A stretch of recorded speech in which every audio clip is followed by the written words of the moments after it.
You asked, how to divide 150,008 by 25 using the long division method. 1 is too small. 15 is too small. Use 150.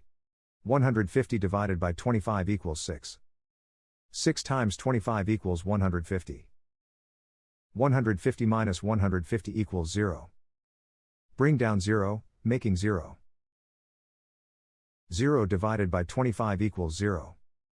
0 times 25 equals 0. 0 minus 0 equals 0. Bring down 0, making 0. 0 divided by 25 equals 0. 0 times 25 equals 0. 0 minus 0 equals 0. Bring down 8, making 8. 8 divided by 25 equals 0. 0 times 25 equals 0. 8 minus 0 equals 8. The remainder is 8. The final result is 6,000 remainder 8.